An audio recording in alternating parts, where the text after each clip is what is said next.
ইট খুলে নিয়ে আসার জন্য আপনাদের মতো দামি শ্রমিকের প্রয়োজন নেই। আমাদের শ্রমিক আছে, আপনারা ইট খুলতে যাবেন না, কারণ হাতটা ভেঙে যেতে পারে। একজন লোক রাস্তা ভাঙা দেখলে বলে হাই হাই বিএনপি সময় রাস্তা ভাঙা। একজন লোক সিলেটে গিয়ে বলে এই সিলেটে এরকম তারেক রহমান সাহেবের শ্বশুরবাড়ির রাস্তাঘাট ভাঙা। আশ্চর্য ব্যাপার, আমরা 1 মাস হলো মাত্র, 1 মাস হয় নাই, এখন রাস্তা ভাঙা তো তোমাদের গভর্নমেন্টের সময় হচ্ছে। সাবেক যে গভর্নমেন্ট সরকার ছিল, ইউনূস সরকার, এটা তো তোমাদের সরকার, মনে নাই তোমরা অ্যাপয়েন্টমেন্ট দিয়েছিলা ইউনূস সরকারকে? এই এদেরকে দেওয়া অ্যাপয়েন্টমেন্টের সরকারের সময় এই দেশের অর্থনীতি, রাস্তাঘাট, ব্যবসা বাণিজ্য সমস্ত কিছু তছনছ হয়ে গেছে। আওয়ামী লীগের সময় যথেষ্ট ক্ষতি হয়েছে দেশের,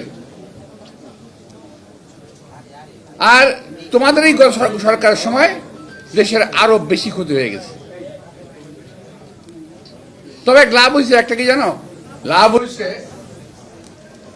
তোমাদের চেহারায় কিছু জৌলুস এসেছে, জৌলুস চকচকে হয়ে গেছে। আর আগের মতো যে বাংলাদেশে যারা চাকরির জন্য কোটা আন্দোলন করেছে, কোটা আন্দোলন সফল হলে একটি চাকরি পাইতো, যাদের আশা ছিল, তারা মন্ত্রী হয়ে গেছে, তারা নেতা হয়ে গেছে, আর নেতা হয়েই এখন সরকার পাল্টানোর জন্য ব্যস্ত হয়ে গেছে।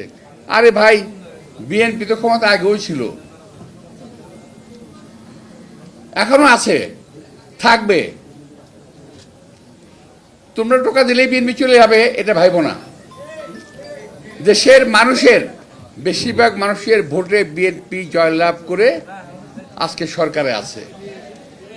বিএনপিকে সময় দিতে হবে। 18 মাসে যা ক্ষতি হয়েছে, 18 বছর যে ক্ষতি হয়েছে, সেটা 18 দিনে সম্ভব না, 18 মাসে সম্ভব না। আমাদের নেতা তারেক রহমান সাহেব চেষ্টা করছেন, পরিশ্রম করছেন, আমরাও কাজ করছি, আপনারা কাজ করছেন। আমরা কখনো আর ঝগড়াঝাড়ি রাজনীতি করতে চাই না। বাংলাদেশে বহু হয়েছে। এই সরকারকে সাহায্য করেন, সরকারকে ব্যর্থ করার চেষ্টা করবেন না দয়া করে কেউ। সরকারকে সাহায্য করেন। আমরাও এই দেশে মানুষের সঙ্গে নিয়ে দেশকে আগে বাড়িয়ে নিয়ে যেতে চাই। এতদিন পরে, আন্দোলনের পরে, এত ভোটের মাধ্যমে ক্ষমতায় এসে উনি দেশে মানুষকে খুশি রাখতে চান, খুশি হতে চান, খুশি থাকতে চান, খুশি রাখতে চান। সুতরাং একটু সময় দেন, এত ব্যস্ত হওয়ার কোনো প্রয়োজন নাই। কিছু হলেই এক শ্রেণীর ছেলেমেয়ের মুখ দিয়ে কথা বেরিয়েছে, বাসায় ইট খুলে নিয়ে আসবো। শুনছেন, দেখছেন না আপনারা? সোশ্যাল মিডিয়া দেখবেন ভাই, এগুলো